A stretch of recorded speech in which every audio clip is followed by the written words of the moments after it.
think she changed, but the truth is you did. You walked in bold.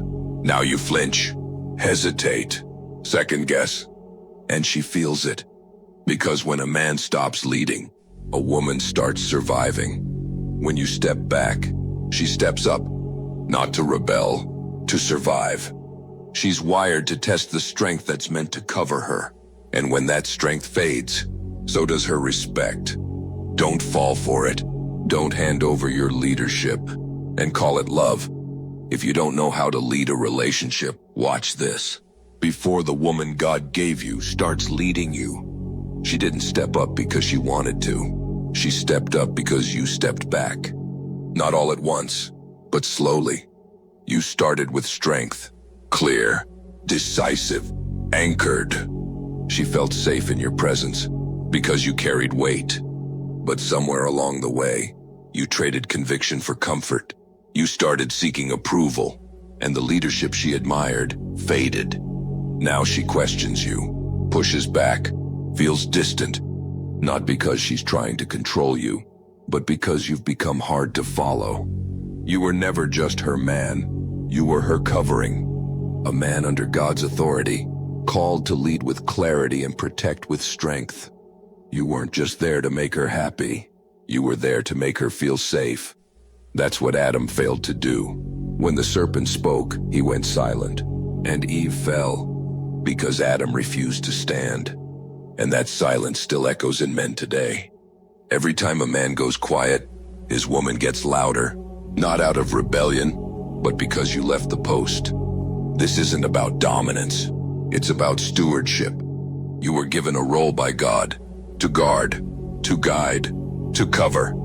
And when you drop that responsibility, you don't just frustrate her, you expose her to anxiety, to distrust, to the weight of carrying a role that was never hers to hold.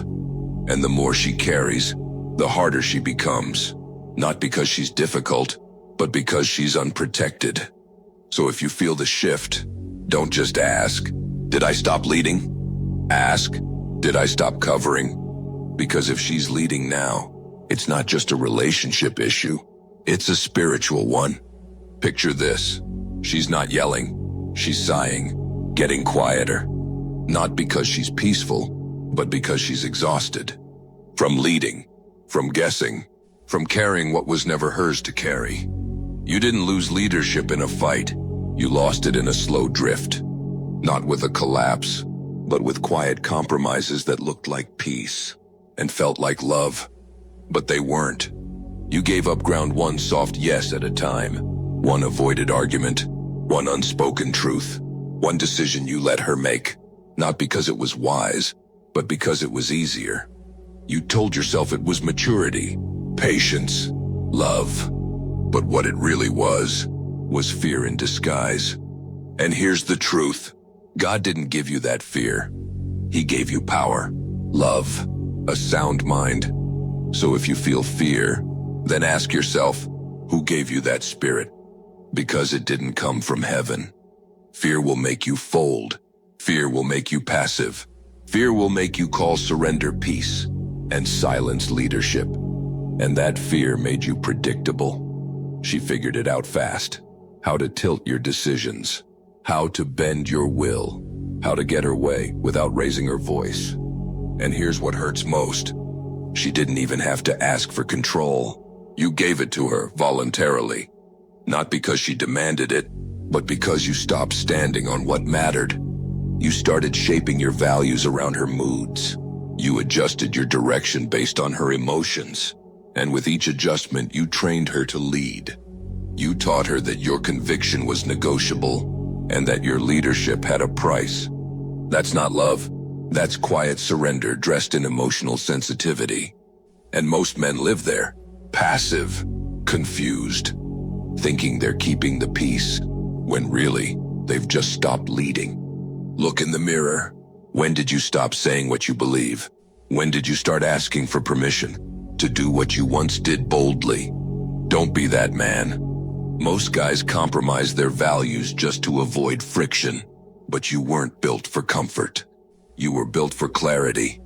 Your values exist to anchor you, not to be sacrificed to keep her calm. The second you start folding to emotion, you stop leading with authority.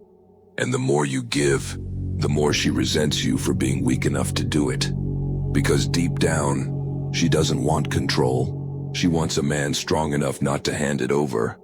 She doesn't need to yell to take control. She doesn't have to force you to submit. All she needs to do is push the right emotional buttons. And most men hand over their authority without even realizing it. There's a cycle that plays out in millions of relationships. A subconscious power shift that happens in 3 brutal stages. Pity, shame, anger. I call it the PCA method. She may not even know she's doing it, but her biology does.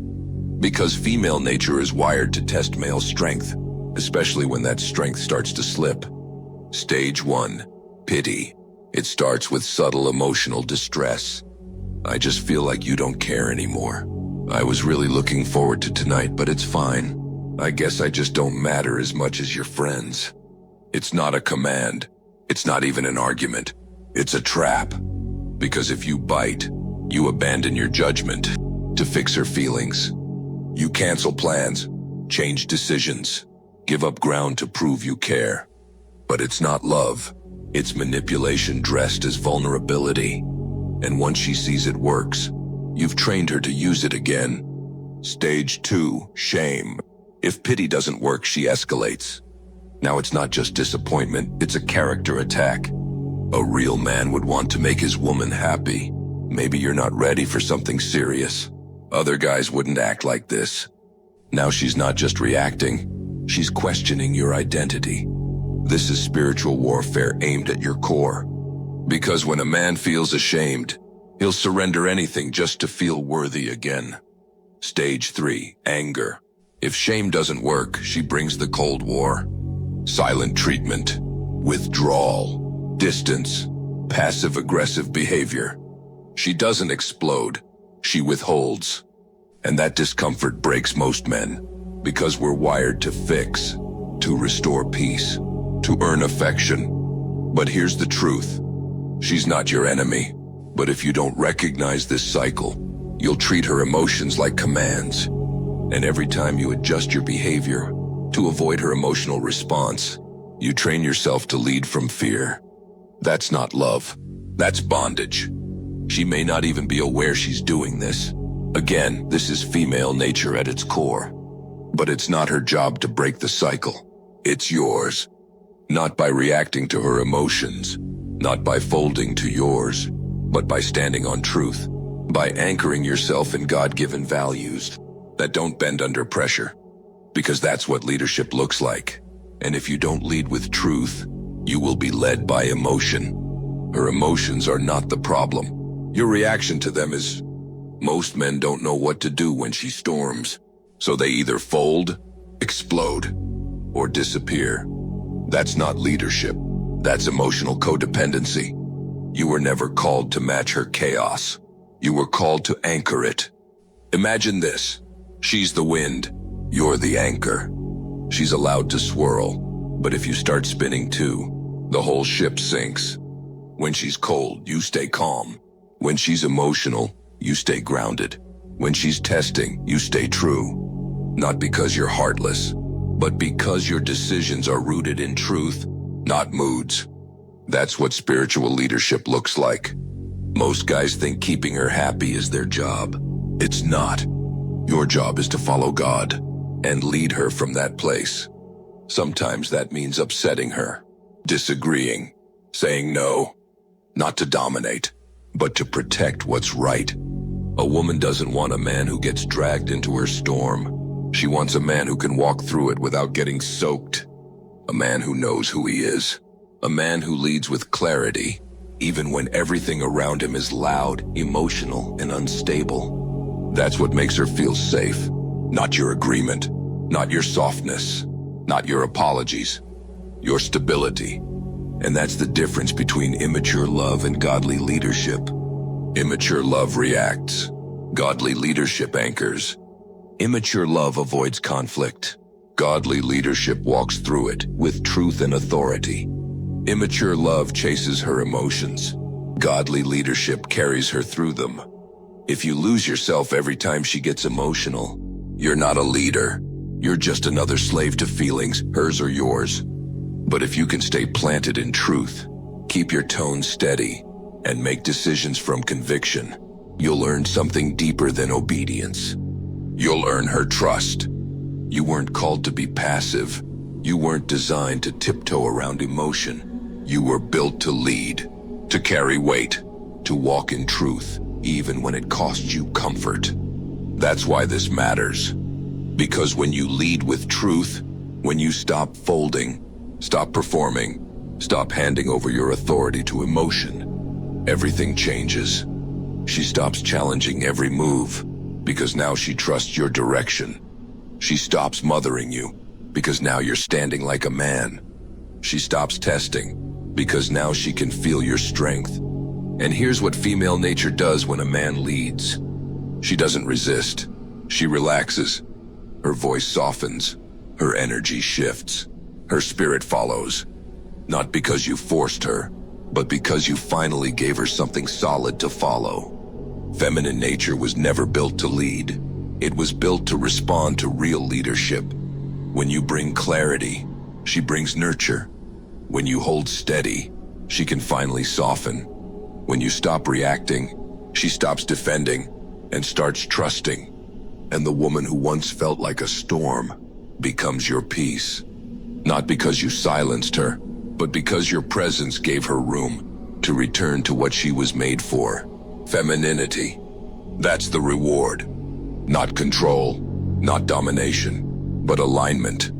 The masculine and the feminine, moving together under God's design, where her softness multiplies your strength, where her nurture responds to your mission, where her trust grows because you finally gave her something worth trusting. You don't get that by chasing her feelings. You get it by becoming a man of weight, a man of truth, a man who doesn't just talk about leadership, but walks in it. So stop waiting for her to change. Change you.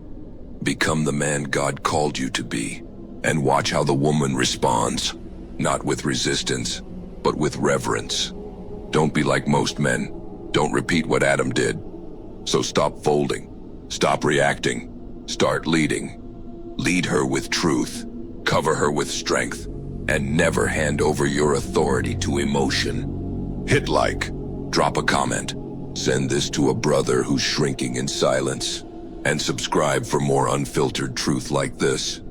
We don't sugarcoat truth. We weaponize it. We are Unshackled Soul.